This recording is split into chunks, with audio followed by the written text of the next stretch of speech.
Hello, what's up guys? For today's video guys, ituturo ko po sa inyo kung ano yung dalawang editor na ginagamit ko ngayon sa pag-i-edit ng mga video. So, itong dalawa to, ito yung the best na ginagamit ko at walang watermark at matagal na po akong gumagamit sa editor na ito. Kaya, dito na tayo sa cellphone mga dol. So, ito na po yung editor ko. Unang-una, ito yung InShot. Ito talaga ay friendly user itong InShot. At saka sa InShot po, mga dol, ito po ay friendly user. Pwede po ito sa iOS at saka sa Android. So, dito mag-sample tayo ng video. So, pipili ako ng video. Pipili po ako ng video.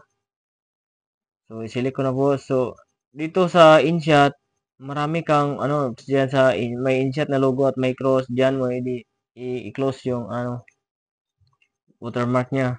So, dito sa ratio, maraming ratio diyan. So, kadalasan ginagamit natin ay 16.9 or 9.16. So, zoom in at saka mayroon ano yun? Zoom in at saka background. Maraming background yan. Kung gusto niyo pumili ng background, pwede rin mga dol. So, dito tayo sa music. So, pwede ka mag-add ng music at pwede din dito ka gumamit ng music. Pero, kadalasan kasi yung music dito sa InShot, meron silang ikakopy na link para hindi ka makopyright. So, pwede ka din mag-import ng music na yung sarili mong music na ilalagay mo, pwede din. So, sa effects naman, dito sa effects, pwede ka rin mag-import ng effects. Pwede rin dito, maraming effects dito. At walang copyright. So, pwede din. So, pwede ka mag-record ng audio. At saka dito naman tayo sa, sa text. So, sa text, marami, sa text. Pumili lang kayo din sa text. Sa mga effects, mga cut, pwede mo split. Maraming option ito mga dol. I-explore nyo lang mga dol. Basta libre to. Walang watermark at saka pwede to lahat sa lahat ng device, iOS at saka sa Android.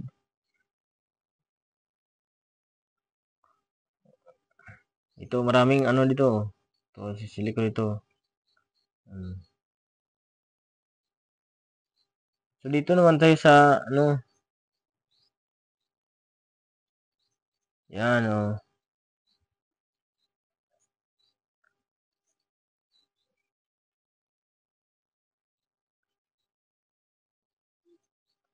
sa text at saka sa font style, i-download ninyo yung font style.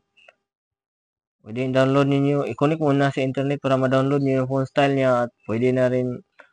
So, i-explore na lang ito mga dol. Dito sa InShot. So, kung mag-save ka na dito sa resolution, pwede 4K, todo mo 4K, 2K, pwede. Sa frame rate niya, pwede rin 630, 60, 50. So, movie yung kasi kadalasan din ginamit. I-save niyo yan at automatic niyan masasave sa inyong mga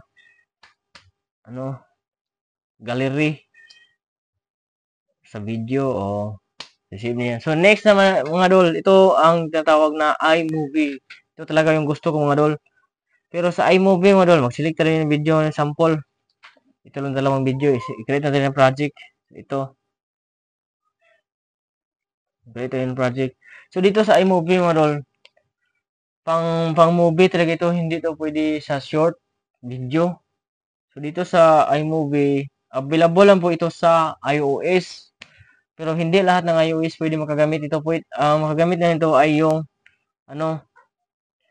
iOS version 17 app. Kung pwede makagamit ito. So, dito sa i-explore niyo ito. Pwede sa text. Ito maganda ito sa text, sa yung animation nila. Yun. Pwede pang anime, pwede iba-iba yung features na select nyo. At saka madali lang itong gamitin, walang watermark. Automatic to, wala talagang watermark to.